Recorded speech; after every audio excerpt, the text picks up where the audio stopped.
Rebonjour et bienvenue au webinaire de Faction A intitulé « Fini les tableaux croisés dynamiques Excel ».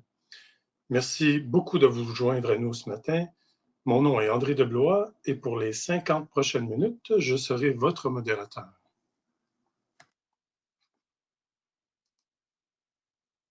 Le webinaire d'aujourd'hui vous permettra d'apprendre comment éliminer les tableaux croisés dynamiques Excel, comment obtenir vos rapports financiers en temps réel de manière sécurisée, comment diffuser l'information financière personnalisée rapidement et comment produire des tableaux de bord financiers interactifs en voyant un exemple concret avec les outils de Microsoft, dont Power BI.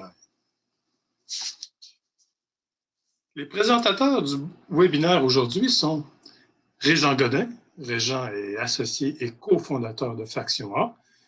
Régent compte plus de 25 années d'expérience pertinente et spécialisée en finance. Régent est très connaissant des défis et des enjeux de ce domaine. Notre deuxième présentateur est Derek Sanson. Derek est conseiller en solutions analytiques et praticien d'expérience relativement aux solutions analytiques spécifiques au domaine des finances. Derek est détenteur d'une maîtrise en intelligence d'affaires. Avant d'aller plus loin, j'aimerais vous rappeler que ce webinaire se veut interactif et qu'il est possible de poser des questions par clavardage tout au long du webinaire. À la toute fin, nous allons répondre aux questions reçues et si jamais nous manquons de temps, nous répondrons aux questions individuellement à la suite du webinaire. Nous vous invitons donc à poser toutes les questions que vous jugez pertinentes au fur et à mesure que la présentation progresse. Finalement, j'aimerais vous rappeler que vous aurez accès à la copie de la présentation dès que le webinaire sera terminé. Ce webinaire est enregistré et sera accessible à partir de demain si vous désirez le partager avec vos collègues. Nous vous enverrons un courriel à cet effet, vous donnant les hyperliens pour l'accès à l'enregistrement ainsi qu'à la présentation. Sans plus tarder, jetons un coup d'œil à l'agenda. Après l'introduction, Régent donnera un survol de qui est Faction A. Par la suite, Régent abordera la situation actuelle des organisations où l'on retrouve des rapports financiers produits par de multiples chiffriers Excel et tableaux croisés dynamiques. Régent présentera comment transformer vos chiffriers en tableaux de bord financiers interactifs. Par la suite, notre deuxième présentateur, Derek, vous montrera un exemple concret d'utilisation des outils Microsoft, dont Power BI, afin de produire des tableaux de bord financiers. Régent poursuivra avec une conclusion et une pause publicitaire. Je reviendrai avec la période des questions, un court sondage express et la liste de nos prochains événements. Sur ce, je vais donc laisser la parole, le plancher à Régent afin qu'il nous mette au diapason avec les processus de production de rapports financiers dans les organisations. Je vais changer le présentateur. Et puis, vous devriez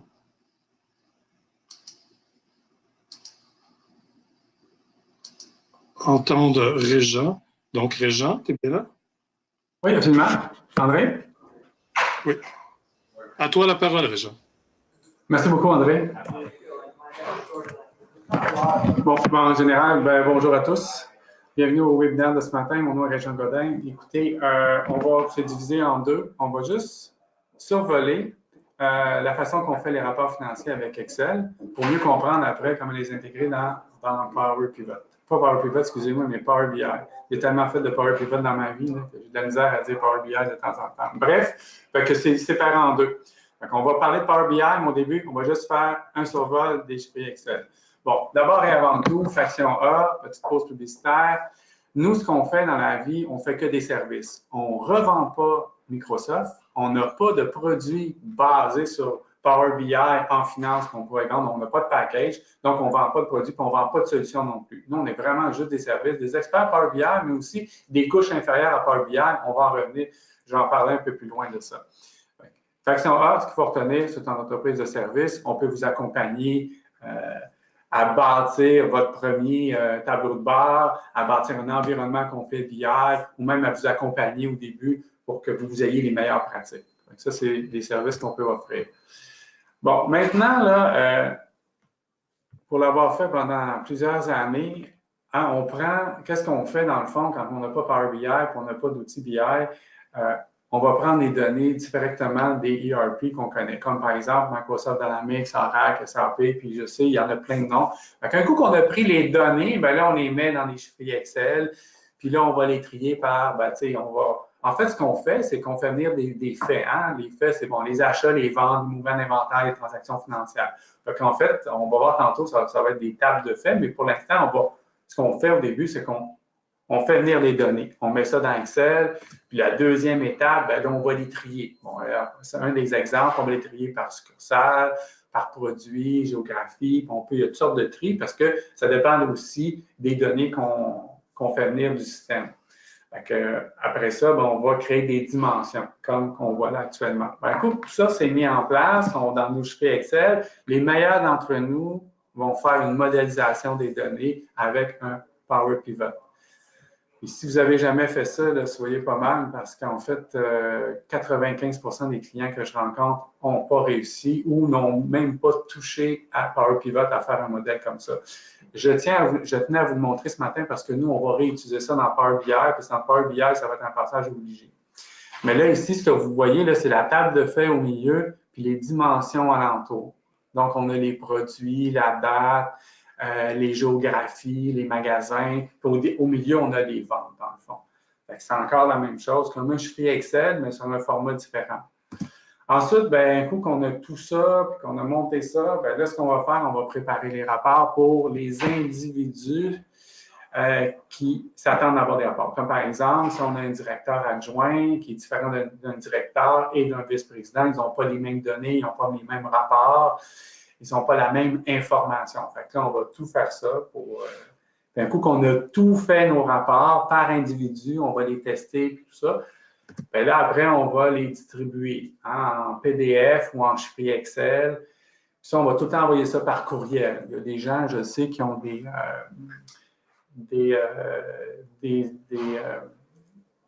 des endroits web qui nous permettent d'avoir accès à ça, mais généralement, on envoie des formulaires PDF puis des chiffriers Excel. Ça, c'est la façon de faire traditionnelle, dans le fond, puis j'imagine que plusieurs d'entre vous, vous êtes reconnus dans ce cheminement-là. Maintenant, la façon Power BI de le faire, là, je vais vous montrer les couches inférieures à Power BI. Il y a moyen de prendre les données directement, comme on expliquait précédemment, de SAP, de Microsoft Dynamics, d'un ERP, de mettre ça dans un outil qui va s'appeler Integration Services. Ça, c'est Microsoft. Mais ça permet de quoi? D'harmoniser les données. Un petit exemple d'harmonisation de données simple. Là. Dans une province, on a des taxes, dans l'autre, on n'a pas de taxes. Bon, ben là, on va créer une petite formule pour enlever les taxes dans la province pour avoir toutes les ventes, on va dire sans taxes partout. Donc, on va harmoniser ça. Puis en fait, en faisant ça, ben, on se trouve à créer un entrepôt de données. Puis tout ça, ça va se faire automatique. Ensuite, ce qu'on va faire, ben, on va prendre ce qu'on expliquait tantôt, le modèle du multidimensionnel. Ce qu'on avait dans Power Pivot, on va le récupérer dans SSAS, AS pour Analysis Services. En fait, c'est un cube qu'on va créer. Puis là, par contre, ça va être un passage obligatoire dans Power BI de pouvoir faire un modèle comme ça. Vous allez voir dans la démonstration, on va créer un modèle, c'est pas très compliqué. Avec Power BI, c'est beaucoup plus facile. Avec Excel, je vous avoue que c'est un petit peu plus difficile de le faire. Bref, là, on a harmonisé les données. Là, maintenant, on les a mis dans un cube. Bien là, après, tout ce qui reste à faire, c'est de bâtir les tableaux de bord avec l'aide de Power BI. Hein? Power BI va aller s'alimenter du cube avec toutes les données dedans. Puis là, on va pouvoir, par exemple, bâtir plein de tableaux de bord différents pour les différents utilisateurs qu'on a. Puis contrairement à la solution précédente avec Excel, cette fois-ci, on ne distribuera plus de rapports. Les gens vont avoir accès à travers le cloud à leurs rapports directement. Donc, ils savent que quand ils ont accès à leur rapport, ils vont avoir accès juste à leur rapport à eux. Puis là, on voit la liste des avantages ici de Power BI par rapport à un tableau croisé Power Pivot. Donc, il y a 6 avantages en Power BI, dont par exemple, on a parlé harmonisation des données, rafraîchissement automatique, il y a aussi la gestion simple des utilisateurs, validation des données. Donc, il y a 6 avantages, mais tout ça, l'automatisation devient extraordinaire là-dedans. Puis la distribution est vraiment facile et sécuritaire aussi. C'est ça qu'il faut essayer de retenir là-dedans. C'est que maintenant, parce que souvent, en tout cas, moi, mon expérience, des fois, j'ai envoyé des rapports sur des données qui n'étaient pas tout à fait de la fin de mois, mais on m'avait demandé un rapport spécial. Fait que là, ça change. Il y avait 2 personnes qui avaient des rapports différents. Fait que là, tandis qu'avec Power BI, quand on va remettre à jour les rapports, bien, tout le monde va avoir la donnée instantanée. Il n'y a pas ces genres de distorsions-là qui peuvent arriver parce que quelqu'un a fait une demande. Quand on change quelque chose, ça change pour tout le monde, tout simplement. Ça le rafraîchit. Ça, c'est intéressant pour la description des rapports. Puis aussi, avec Power BI, certains avantages que vous allez avoir, bon là, on a parlé, la définition des rôles. Un directeur financier ne verra pas la même chose que le vice-président. Ça, c'est des choses qui sont très faciles à bâtir avec Power BI, ce qui est complètement difficile avec tableau croisé pour ne pas dire impossible. Mais il faut faire une segmentation des données, je comprends, mais quand même, il faut manipuler ça dans Power BI, c'est une autre façon de faire. Puis avoir accès à ton tableau de bord avec Power BI, c'est une chose aussi très facile parce que dans le fond, c'est comme si on se connectait le matin avec notre ordinateur. C'est le Active Directory qui est largement utilisé partout, pour ne pas dire une norme. Puis quand tu rentres dans ton environnement, bien, automatiquement, ton environnement Power BI n'est pas mis à jour, mais je veux dire, tu as accès à ton environnement Power BI à toi avec tes données à toi. C'est pas plus compliqué que ça. Puis le changement aux mesures pour être à faire, la patente va dire, selon des permissions assignées. Donc ça, c'est l'autre avantage de Power BI. Au niveau de la sécurité, c'est très sécure pour la gestion des données. Ensuite, pour terminer, en fait, avec Power BI, c'est intéressant aussi de pouvoir faire des alertes. Donc, plutôt que de lire tout mon tableau de bord, il est possible de mettre une alerte. De dire, écoute, si les ventes augmentent de plus de 10 je vais avoir une alerte. C'est ça qui m'intéresse à lire dans mes tableaux de bord, que je peux faire plein d'alertes comme ça. Puis les alertes, ils sont déterminés par moi, l'utilisateur. Je peux m'abonner puis me désabonner de ça.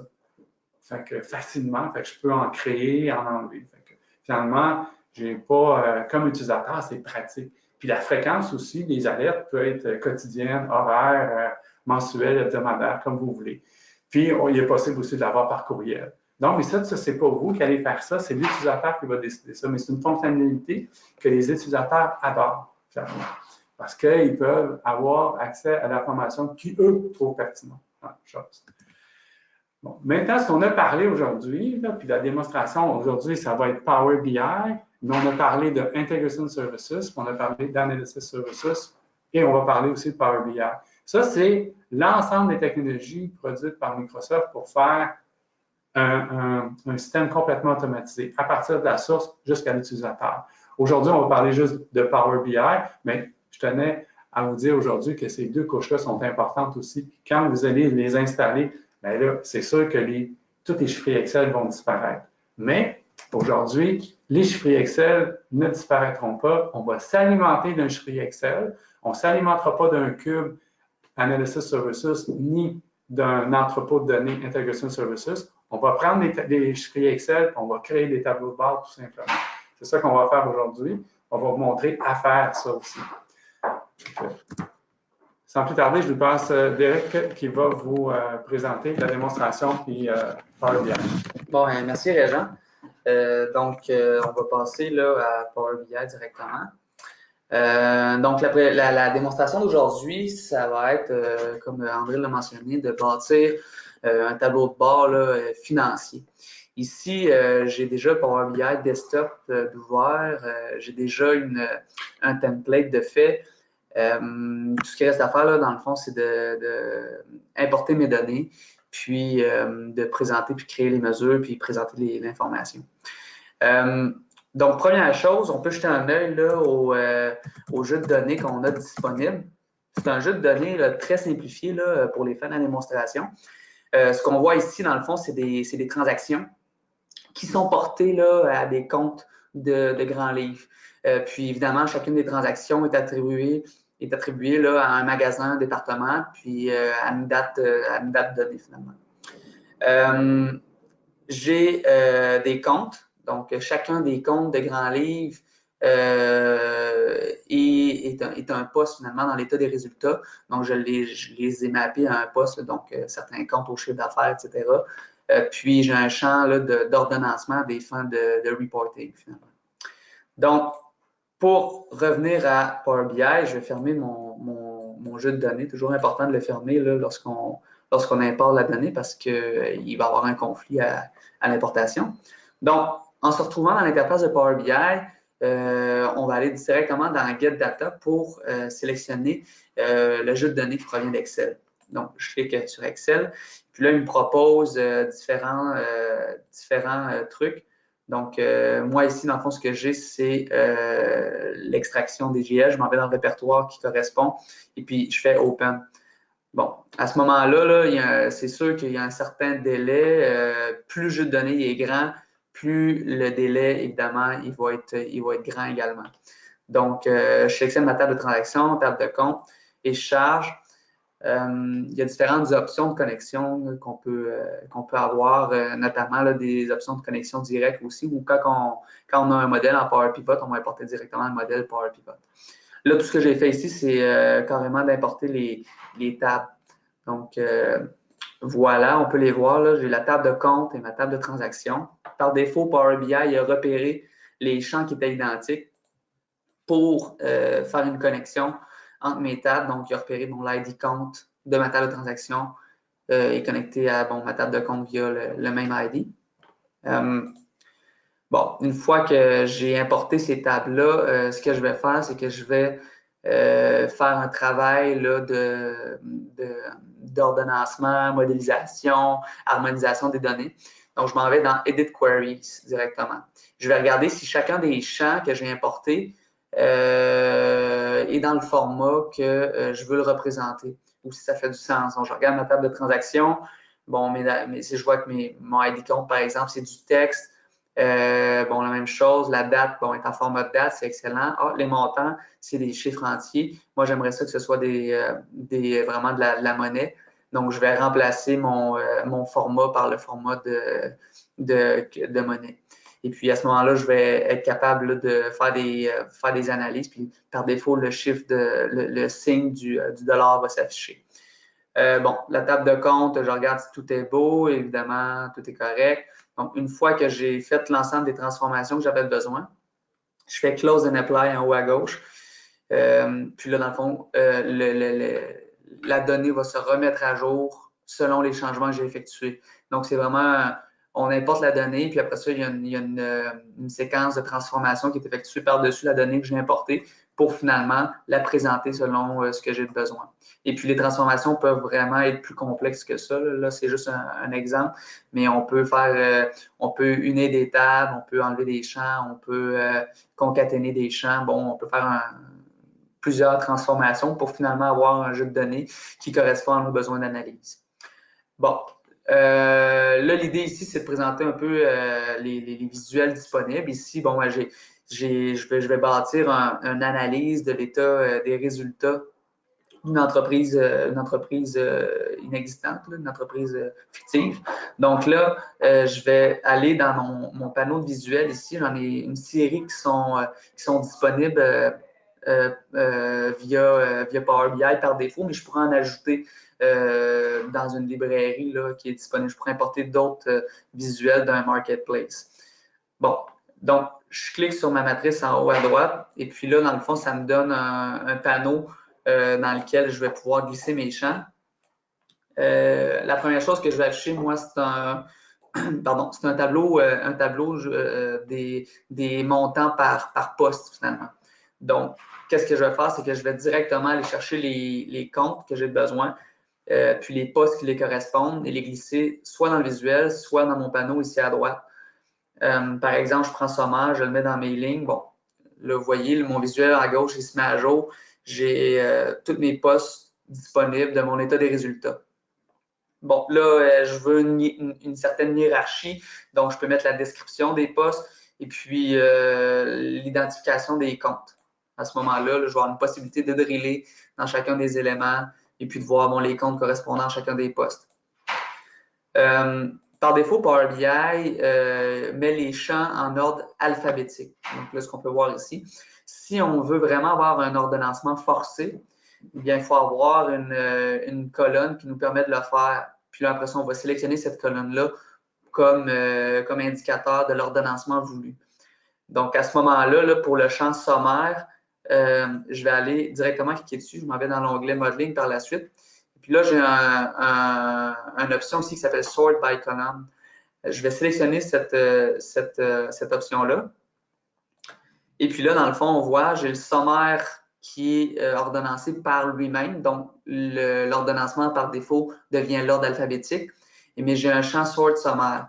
Et en sélectionnant ce champ-là, j'ai un nouvel ordonnancement qui se met en place qui considère les chiffres qui sont dans Sort sommaire, tout simplement. Bon, une fois que j'ai la structure de la table que je veux, bien, on veut évidemment mettre des valeurs pour chacun des postes de l'état des résultats. Donc, je vais regarder dans ma table de transaction qu'est-ce que j'ai disponible. Dans ma table de transaction, évidemment, j'ai des dates, des départements, des magasins, mais j'ai des montants aussi. Et puis, les montants là, sont en colonne. Je pourrais directement glisser le montant dans mon unité de résultats, mais c'est une meilleure pratique finalement de créer une mesure parce qu'on va réutiliser cette mesure-là pour d'autres mesures. Je vais vous montrer là, dans le fond, j'ai déjà une table avec des mesures pré-créées pour les fins de la démonstration. La mesure est très simple, dans le fond, c'est que je fais une somme des montants. C'est juste que Power BI est assez intelligent pour comprendre que, il y a des valeurs dans la colonne montant, puis c'est des valeurs que je suis capable de summariser. Donc là, il va par défaut les agréger en fonction des clés correspondantes dans la ligne de la table compte. Mais moi, ce que je veux, c'est vraiment une mesure pour après ça réutiliser la mesure. Donc là, dans le fond, je m'en vais sur ma table transaction et puis je vais créer une nouvelle mesure. Bon, cette mesure-là, dans le fond, c'est ni plus ni moins que l'opération de summarisation que Power BI a faite par défaut lorsque j'ai glissé le champ montant. Donc, c'est un calculate de la somme de transactions des montants de la table transaction. Calculate, pour l'instant, je l'ai mis ici, mais j'aurais pu ne pas le mettre, dans le fond. Là, c'est juste que si jamais je veux mettre des filtres supplémentaires, bien là, le calculate, il devient important parce que je tombe en ce qu'on appelle en contexte de ligne. Mais pour l'instant, là, je l'ai mis à faire de bonnes pratiques. Donc là, à ce moment-là, je fais Enter. Puis j'ai une mesure montant qui est créée. Puis là, je peux draguer directement la mesure dans les valeurs. Et puis là, je vois les montants qui sont affichés selon la valeur correspondante finalement. Une fois que j'ai créé cette mesure-là, je peux observer le résultat qu'elle me donne. Donc, j'ai un montant de chiffre d'affaires. Donc, les montants à chacun des lignes semblent corrects, mais j'arrive ici à la fin, puis mon total, ça se trouve à être 10 millions. Dans le fond, les montants, la manière qui sont entrés dans mon jeu de données, c'est tous des montants dans le positif parce que, on ne fait pas la différence si c'est un négatif ou un positif pour un compte de revenus ou un compte de dépenses. Donc, l'idée ici, c'est de vraiment avoir un total qui est intéressant, dans le fond, qui fait du sens au niveau comptable. Donc, le chiffre d'affaires, moins le coût de marchandise vendue, moins les frais, pour finalement arriver à un bénéfice net. Donc, l'idée ici, c'est d'avoir une mesure qui va être assez intelligente pour me fournir un total qui fait du sens. Donc, ce que je vais faire, c'est que je vais retourner dans mes mesures ici, et puis j'ai calculé des mesures qui sont l'excédent brut et l'excédent net. Je vais les copier, puis je vais vous montrer dans le fond, l'expression, qu'est-ce que ça implique. Donc, je fais le même processus que j'ai fait ici, nouvelle mesure, dans la table transaction. Un petit délai. Bon, dans le fond, je vais copier ça ici. Donc, l'excédent brut, c'est ce que je vous disais tantôt. Donc, je fais un calculate. Je peux faire la somme transaction montant. J'aurais pu prendre également ma mesure montant. Puis là, dans le fond, il y a un filtre qui est appliqué dans le calculate. C'est tout simplement, dans le fond, la table de compte sommaire est égale au chiffre d'affaires.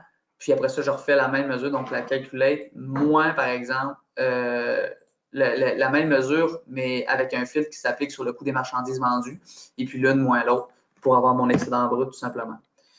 Là, à ce moment-là, j'ai une nouvelle mesure de créer. Je vais faire la même chose pour mon excédent net.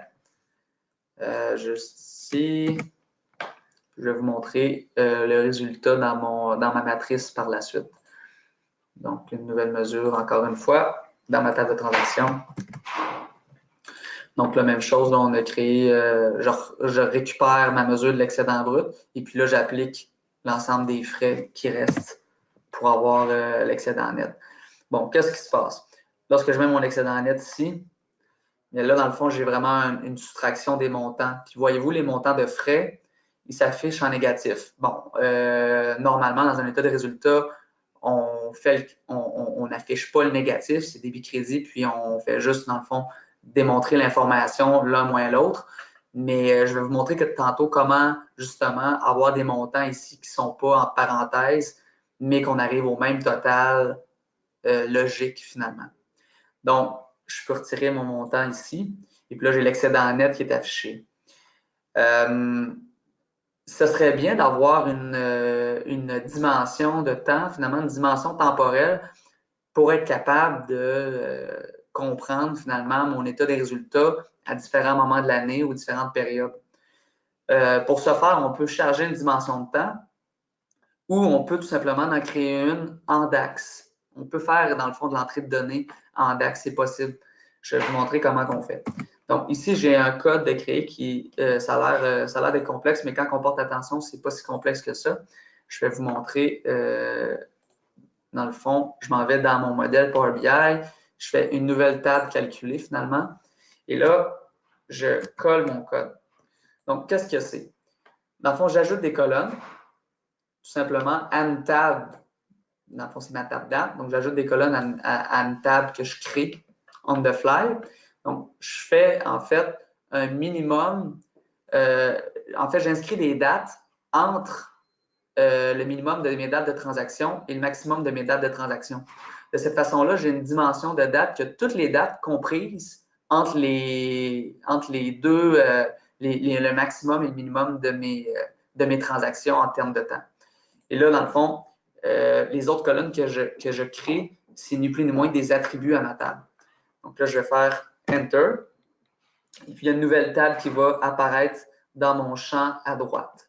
Donc, j'ai la table de date, justement, qui vient d'apparaître ici. Je peux vous montrer le contenu. Donc, à gauche, ici, je peux naviguer Data, donc aller voir vraiment qu'est-ce qui est dans ma table de date.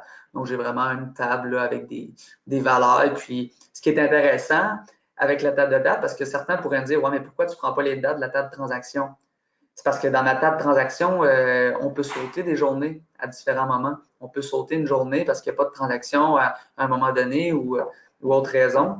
Donc, à ce moment-là, pour avoir une cohérence dans notre analyse, puis avoir vraiment une réalité, une perception de la réalité, bien, on va créer une table de date qui a tous les attributs possibles pour analyser finalement notre état des résultats. Donc, je retourne à mon rapport et je vais me créer un filtre. Donc, à droite ici, j'ai l'option de filtrer. Donc, je vais sélectionner ça ici. Encore là, je me crée, je lui réserve l'espace que je veux qu'il ait dans mon rapport. Et puis là, dans le fond, je vais mettre ma date.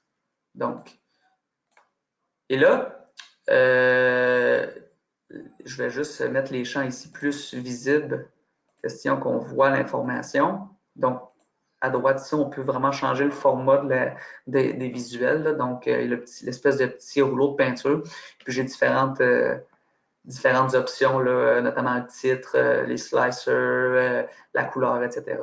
La police. Bon, là, dans le fond, j'ai un nouveau filtre de date, mais il ne sera pas fonctionnel pour tout simplement la raison que je ne l'ai pas lié à mon modèle. Donc, pour vraiment que chacun des filtres s'applique, bien évidemment, il faut que mon modèle soit interrelié via les clés qui correspondent à la table de transaction. Donc, ici, je retourne à mon modèle ou les relations, et puis j'ai une nouvelle table qui est flottante à ce moment-là. Dans certains cas, à titre d'information, dans certains cas, on peut avoir besoin d'une table flottante qu'on appelle, nous, une table paramètre pour faire différentes opérations. Mais ici, on veut vraiment qu'elle soit liée au modèle. Donc, je vais prendre ma clé de date et je vais la lier justement à ma table de transaction via la même clé. Puis Power BI, il va faire le lien directement. Donc, je vois que j'ai une relation de 1 à plusieurs encore vers ma table de transaction. Je retourne à mon visuel. Et puis, il me reste une petite chose à faire. J'ai identifié cette table-là comme étant ma table de date. Je vais identifier cette table-là comme étant ma table de date pour utiliser les fonctions de Time Intelligence dans Power BI. Power BI permet là, des fonctions avancées là, pour faire des calculs complexes au niveau de la date, notamment pour le simple période last year ou des cumulatifs au niveau annuel, des choses comme ça.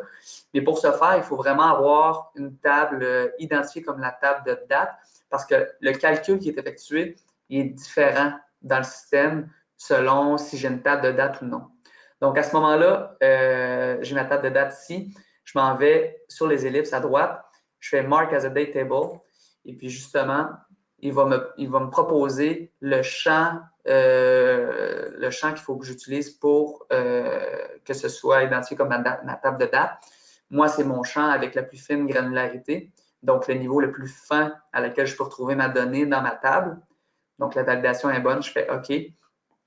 À ce moment-là, je vais être capable d'effectuer des fonctions de Time Intelligence. Je vais juste faire un filtre supplémentaire ici qui va être un filtre d'année, juste pour des fins d'analyse année actuelle versus année précédente, des choses comme ça. Donc, je vais juste changer mon champ pour l'année. Et puis là, il me propose encore ce visuel-là. Moi, ce que je veux, c'est que ce visuel-là soit en format de liste déroulante. Donc, je vais en haut à droite ici. Et puis là, je fais drop-down à ce moment-là. Et puis, j'ai une liste déroulante. Ce que je vais faire, c'est que je vais encore aller formater mon visuel pour qu'il soit dans la même lignée que ce que j'ai déjà créé. Donc, j'enlève mon header et puis je mets un background blanc pour voir la donnée. Donc là, je suis capable de sélectionner une année. Donc, voyez-vous, je sélectionne 2015, 2016. Mon excédent net s'ajuste en conséquence. Et puis, ma période temporelle aussi s'ajuste selon les dates que je sélectionne. Bon. On pourrait vouloir comparer l'année actuelle avec l'année précédente, comme je vous ai expliqué. Donc, on va aller créer des formules de Time Intelligence. La première chose, c'est que je vais recréer mon excédent brut de l'année précédente. Donc, je vais vous montrer dans le DAX qu'est-ce que ça représente. Donc, une nouvelle mesure, encore une fois. Je colle ça ici. Donc, qu'est-ce qu'on a? Bon, je crée ma mesure excédent brut, même période d'année précédente. Je fais un calculate, dans le fond. Encore une fois, j'exécute une opération qui va nécessiter un filtre. Après ça, d'une mesure existante de mon excédent brut. Mais là, mon filtre, il se trouve avec le same période last year de date. Puis là, same période last year comprend que date, ici, c'est ma table de date. Et puis, il va utiliser la même période de l'année précédente pour les dates correspondantes à cette année. Et là, je fais Enter. Et à ce moment-là, j'obtiens ma mesure de same période last year. Je vais vous montrer avec l'excédent net, on va pouvoir faire le comparatif avec le filtre. Donc, c'est la même chose. Pas besoin de recréer toute la formule. Je peux juste récupérer ma formule d'excédent net et ajouter le filtre supplémentaire. Donc, la formule sous-jacente à ça, on se rappelle, elle a différents filtres qui viennent pointer sur des sommaires et des post-sommaires de mon état des résultats. Bien, l'excédent net comprend déjà ces filtres-là, mais je viens ajouter un layer supplémentaire qui est mon année précédente. Et là, je réadditionne, j'ajoute ma nouvelle mesure. Et puis là, je vais être capable de la mettre dans mon visuel puis de faire le comparatif. Donc, même période d'année précédente, juste ici. Et voilà. Donc là, je suis capable de comparer, voyez-vous, 2016, l'année précédente. Oh, c'est le même montant que j'avais en 2015, donc moins 76 000. Si je prends 2015, qu'est-ce que ça donne? Évidemment, ça ne me donne rien parce que je n'ai pas de données pour l'année précédente. Bon, on peut ajouter d'autres trucs dans notre rapport. On peut ajouter des cartes. Là, je mets des cartes bien simples, mais ça peut être vraiment des visuels avec des KPI, donc qui changent de couleur selon le contexte de ligne, selon le contexte, pardon, de la mesure, donc ça a franchi un certain threshold ou non. Là, je vais mettre des cartes d'indicateurs tout simplement. Donc, je pourrais mettre l'excédent brut, par exemple. Là, je vais copier ma carte pour avoir un format identique. Puis, je vais changer, par exemple, avec l'excédent net aussi. Donc, voilà, je mets ça ici. L'excédent brut de l'année précédente. Je peux mettre l'excédent net, puis l'excédent net de l'année précédente sur mon autre carte. Bon, qu'est-ce qui se passe si je veux avoir une analyse, mais de trend? Donc, par exemple, je voudrais voir l'évolution de mon excédent net, mais dans le temps. Ben, je pourrais créer un line chart ou un bar chart avec un comparatif de mon année précédente. Donc, je vais déposer mon visuel juste ici. Et là, je vais ajouter sur mon axe mes mois. Donc, ce qu'on peut voir ici, c'est que j'ai les différents attributs que j'ai créés. J'ai mes mois longs, mes mois courts. Je vais mettre mes mois longs. Et puis, je vais, encore une fois, ordonnancer mon champ de mois-là en fonction du numéro de mois pour pas finalement qu'il affiche les mois qui débutent par A en premier, mais bien en janvier. Donc, je fais mois long. Après ça, je fais sort by column encore une fois. Et puis, je sélectionne mon numéro de mois. Je vais glisser ça dans mon axe. Puis là, ce qui est le fun, c'est que je peux réutiliser tout simplement les mesures. Pardon. Je peux utiliser tout simplement les mesures que j'ai créées pour représenter l'information dans mon visuel. Donc, l'excédent net, on voit l'évolution de l'excédent net pour l'année 2016. Et puis là, je peux avoir le comparatif de l'année précédente juste à côté. Bon, là, on arrive au moment où on se dit, ben c'est cool, je peux-tu filtrer dans mon visuel? Je peux-tu avoir différents... Ben oui, je suis capable de le faire. Par exemple, si je sélectionne le janvier ici, bien, mon état de résultat va s'ajuster. Donc, il va dire, OK, bien maintenant, c'est l'information de janvier. Maintenant, si je fais l'inverse, si je sélectionne des postes de mon état de résultat, est-ce que le trend va s'ajuster en conséquence? Oui. Il y a juste un élément qui est peut-être plus négatif. À ce moment-là, c'est ce qu'on voit ici. Voyez-vous, il y a des éléments qui tombent en surbrillance. On peut gérer ça. Si je veux avoir de la surbrillance puis garder l'ancienne valeur, c'est possible, mais je peux également mettre un filtre complet. Puis là, dans le fond, ici, la seule façon de le faire, c'est d'aller dans Format et puis Edit Interactions. À ce moment-là, je suis capable de changer. Bon, ici, c'est un filtre Highlight, dans le fond, qu'on appelle. Moi, je veux un filtre vraiment complet. Là, je suis capable de cliquer et d'avoir un changement complet de mon visuel. Là, vous voyez, les montants sont en négatif. Bon, certains comptables, par exemple, pourraient être irrités à voir ces valeurs-là. Je veux analyser mes frais, mais je voudrais être capable de voir mes barres de l'autre côté quand même. Bon, là, on est rendu à cette étape-là. Je vais vous montrer comment est-ce qu'on peut gérer justement ce petit défaut-là au niveau du rapport. Donc, je m'en retourne dans mes mesures ici. Et là, j'ai créé des mesures qui s'appliquent selon un contexte de filtre. Bon, j'ai créé une mesure qui s'appelle le montant de mes rapports pour l'année actuelle, qui récupère les mesures que j'ai déjà créées. Donc, je vais faire nouvelle mesure encore une fois. Une fois que j'ai le... Voilà. Donc là, je vais coller ma mesure. Bon, en fait, là, ce qui se passe actuellement, c'est que je dis à Power BI, si ma mesure, si ma table de compte est filtrée, bien, applique les montants spécifiques, dans le fond, la mesure montant que j'ai créée. Parce que cette mesure-là, elle n'appliquait pas le négatif. On se rappelle, elle faisait la somme complète. Mais si il n'est pas filtré, donc lorsque j'ai un ensemble, un total à représenter, bien, applique l'excédent net. Donc, en faisant ça, je me crée, dans le fond, une mesure qui va changer de valeur selon le contexte de filtre. Donc là, j'ai un montant de rapport actuel qui est dans date. Je vais juste le changer. Si ça vous arrive, vous pouvez changer la mesure. Là, vous n'avez pas besoin de la supprimer. Vous pouvez aller ici en haut dans l'onglet Modeling, puis changer tout simplement où la mesure se retrouve, dans quelle table elle se retrouve finalement. Donc là, je l'ai mis dans la table Transaction. Il y a un petit délai là, pour que ça s'applique. Bon.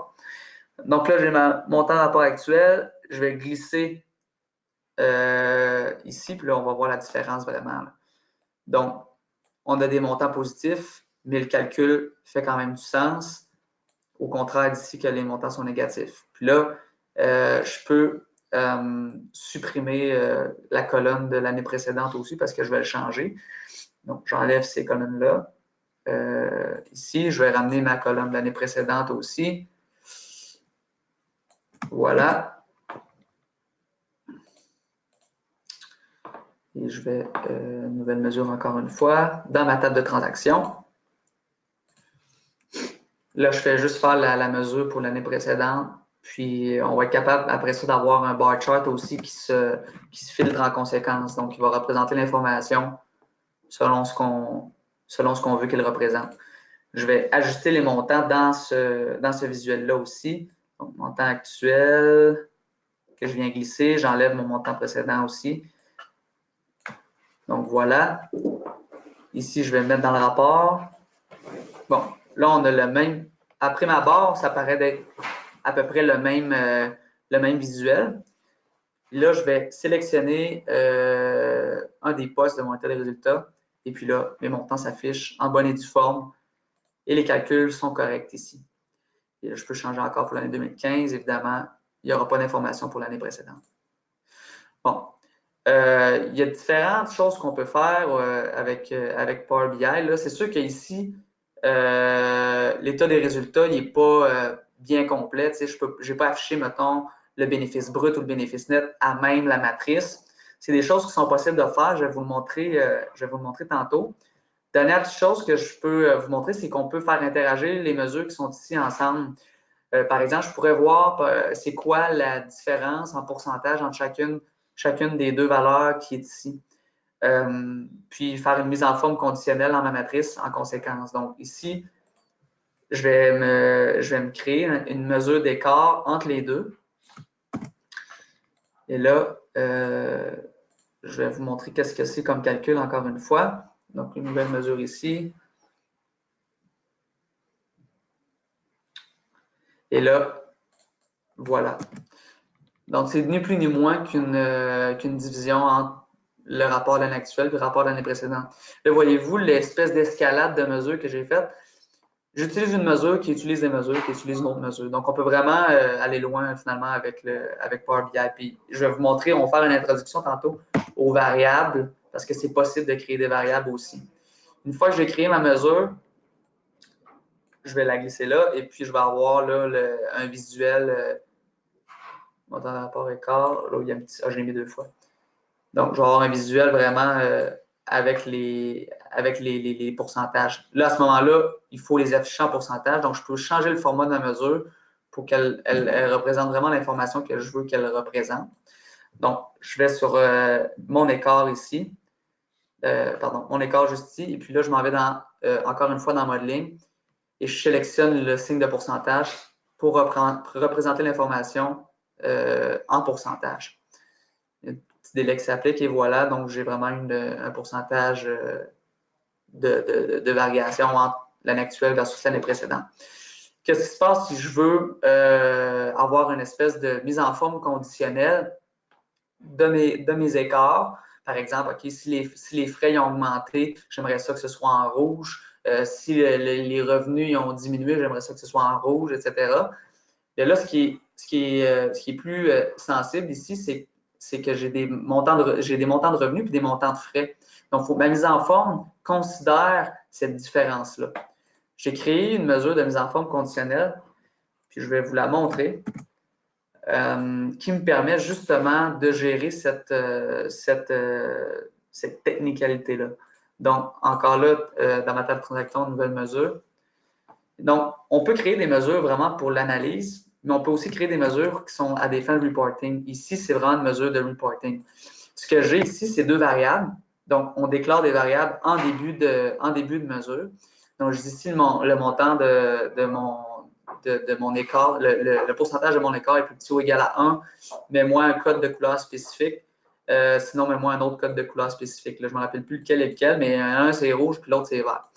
Puis là, j'en ai un pour les revenus et évidemment l'inverse pour les dépenses. Après ça, je dis, une fois que j'ai déclaré ces variables-là, retourne-moi l'information selon le contexte de la matrice de sommaire. Donc, lorsque c'est le chiffre d'affaires, mets-moi la variable des revenus, sinon mets la variable des dépenses. Là, à ce moment-là, je crée ma nouvelle mesure et puis je vais aller appliquer une mise en forme conditionnelle dans ma matrice. La manière que je vais l'effectuer, c'est que, bon, d'abord, il faut que j'attende que, bon, ça a fonctionné. Donc, je m'en vais dans mon état des résultats, dans mon espèce de panneau, mon panneau de configuration de mon état des résultats. Puis là, je vais dire, OK, les valeurs qui sont ici, j'aimerais ça les mettre en forme. Donc, moi, ce que je veux mettre en forme, c'est les montants de rapport écart ici. Donc, je m'en vais de la petite flèche ici, puis j'ai un onglet conditionnel formatting. Je vais sélectionner, bon, je veux que ce soit le font color, je peux faire des data bars ou du background. Moi, ce que je veux, c'est le background, tout simplement. Et là, j'ai différents scales. J'aurais pu mettre ce qu'on appelle des valeurs qui sont hard-codées. Donc, je pourrais rentrer des valeurs, mettons, 1, 0. Dans le contexte qui m'intéresse, si je veux que ce soit dynamique, j'ai créé une mesure à cet effet. Fait que je m'en vais dans Field Value. Et puis, dans ma table de transaction directement, je vais aller chercher ma mesure de couleur ici. J'applique ça. Là, il y a un petit délai et voilà. Donc, j'ai des montants qui se mettent en forme conditionnellement à la valeur qu'ils ont. Évidemment, les totaux ne sont pas mis en forme. C'est vraiment les montants liés à la donnée ici. Donc, si je remonte à un plus haut niveau, on voit que le chiffre d'affaires est mis en forme conditionnellement. Puis, le total, évidemment, il reste pas mis en forme. Donc, ça vous donne une idée de, bon, un aperçu global là, des fonctionnalités de Power BI. Je vais rapidement vous montrer là, un tableau de bord qui est bon, un état des résultats avec l'ensemble des postes qui correspondent à un état des résultats, puis fait selon les bonnes pratiques. Là. Donc, c'est juste ici. Donc, voilà, ici, c'est une autre manière de fonctionner. Vous repérez ici encore une fois que j'ai bon mon année. J'ai utilisé le même jeu de données que je vous ai montré pendant la démonstration. Donc, c'est le même jeu de données qui alimente ce tableau de bord-là. Ce qu'on a ici, c'est, bon, encore mes indicateurs que j'avais tantôt, mais ici, plus avec une jauge, bon, des objectifs qui sont l'année précédente avec un trend. Donc, je peux superposer des layers comme ça pour avoir finalement un KPI qui fait du sens. Ici, dans le fond, j'ai ma variation. Mais là, j'ai rajouté des flèches parce qu'on peut le faire avec des codes Unicart. Fait que là, je peux rajouter des flèches plus ou moins selon le poste de mon état des résultats. Bon, on peut voir ici, j'ai chiffre d'affaires et après ça, j'ai le bénéfice brut à même la matrice. Le bénéfice net. Puis, ce qui est le fun avec cette matrice-là, c'est que bien que j'aie des calculs préagrégés à même la matrice, je suis capable de driller à des niveaux plus bas. Donc, ici, j'ai vraiment tous les comptes qui correspondent et puis j'ai la variation de chacun des comptes. Donc, si je remonte, je peux driller dans un poste directement, par exemple, je pourrais remonter ici et aller dans les frais administratifs. Donc, frais administratifs. Et puis là, j'aurais juste les frais administratifs. Après ça, je pourrais dire, OK, ben, dans les frais administratifs, ici, je vois que les frais ont augmenté. Qu'est-ce qui s'est passé dans l'hiver? Et puis là, je vais redriller encore. Et là, je vais avoir accès à l'ensemble des comptes. C'est vraiment ce compte-là, par exemple, qui a augmenté dans l'année courante. Donc, ça, c'est des choses qui sont intéressantes qu'on peut faire avec Power BI. Il suffit juste là, de gérer le DAX qui est en arrière. Parce que, en fait, la manière que j'ai bâti ça, je vais vous montrer rapidement parce qu'il ne reste plus beaucoup de temps. C'est tout simplement avec une table, comme je vous ai dit tantôt, une table qui est flottante, donc une table paramètres qui vient servir d'entête de rapport. Donc, de cette manière-là, je suis capable de faire des calculs préagrégés et puis après ça, les pousser dans une table qui, elle, est liée au compte. Donc, c'est comme ça que je suis capable de rentrer mon bénéfice brut, rentrer mon bénéfice net à même mes transactions puis les afficher au même niveau. Donc, ceci étant dit, on a fait un tour d'aperçu assez général. Je vais repasser la parole à Régent pour qu'il termine avec vous. Je vous remercie de votre attention aujourd'hui. Bon, ben merci beaucoup, Derek, en espérant que ça a été utile pour vous, que vous avez appris des choses, au moins, en tout cas, à tout le moins, connu un peu les différentes fonctionnalités qu'il peut avoir dans Power BI. En passant, Power BI, c'est extrêmement puissant, mais on peut commencer avec des fonctionnalités de base qui permettent de pouvoir avancer tranquillement puis de pouvoir bâtir des choses. Là.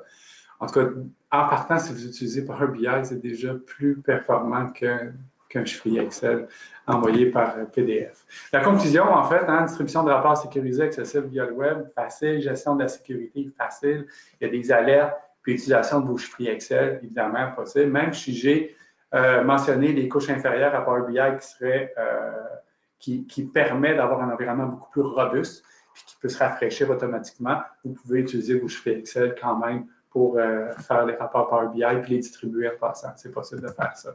En terminant, encore un petit pause publicitaire. Je répète en fait ce que j'avais dit au début. Nous, dans le fond, on est entreprise de service. On connaît très bien Power BI. On connaît aussi les couches inférieures, c'est-à-dire Analysis Services, Integration Services, qui permettent de bâtir des entrepôts de données, d'intégrer toutes vos données correctement pour automatiser le tout. C'est des services conseils. Vous pouvez acheter 1 heure jusqu'à plusieurs mois, comme vous voulez. Mais ça va nous faire plaisir de pouvoir vous aider dans vos projets si jamais vous avez des besoins tels quels. En terminant, on va prendre des questions. Écoute, André, j'imagine que toi, tu as fait la compilation des questions. Ça va nous faire plaisir d'y répondre à quelques questions. Exactement. Merci beaucoup, Régent, pour la présentation. Merci beaucoup, Derek, pour la démonstration. C'est vraiment apprécié. Nous sommes maintenant arrivés à la période des questions, en effet, puis on a reçu plusieurs questions. Certaines ont déjà été répondues en privé, d'autres pourront être répondues après le webinaire.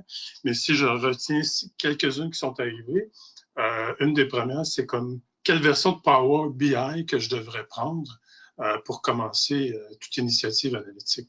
Essentiellement, c'est la question. Bon, écoutez, c'est tout simple. En fait, vous avez plusieurs choix. En fait, 2 choix pour Power BI. Simple. Vous pouvez prendre Power BI Desktop, le mettre sur votre appareil. C'est gratuit. Vous pouvez copier avec votre jeu de données qui provient d'Excel. Vous pouvez commencer déjà à faire des tableaux de bord Power BI, puis vous allez pouvoir les distribuer aussi. Ou vous pouvez prendre la version dans le cloud de Power BI. Ça, on va utiliser ça souvent pour distribuer les rapports. Fait que nos utilisateurs vont prendre Power BI à 10 $ par mois par utilisateur. Puis la personne qui va bâtir, souvent, va prendre Power BI Desktop. OK, merci. Une autre question qui est revenue, est-ce que je peux imprimer les tableaux de bord faits en Power BI?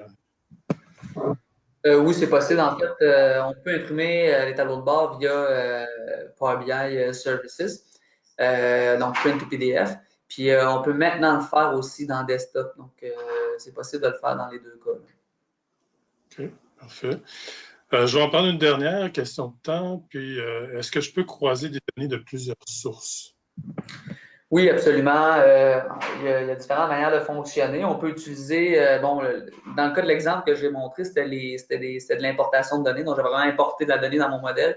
Donc là, à ce moment-là, on peut prendre plusieurs sources. Ça peut être des chiffres Excel, ça peut être des bases de données, des cubes aussi, notamment les SAS ou même provenant d'autres sources également.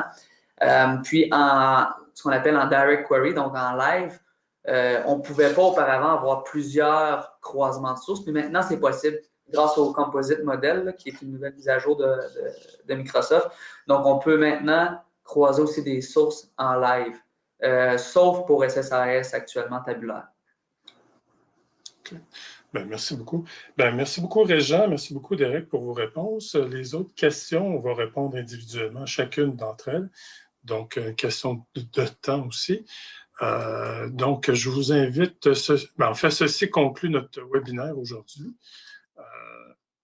Et puis, je vous invite donc à compléter notre court sondage express afin de nous indiquer votre niveau de satisfaction.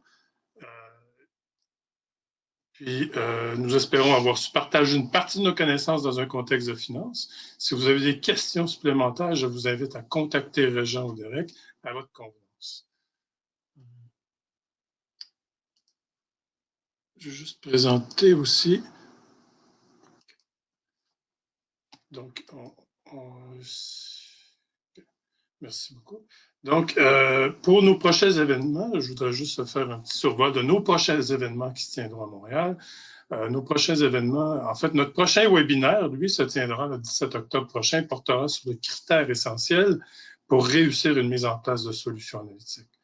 Encore une fois, je vous rappelle que vous recevrez un courriel vous donnant accès à l'enregistrement de ce webinaire ainsi qu'à la copie de la présentation.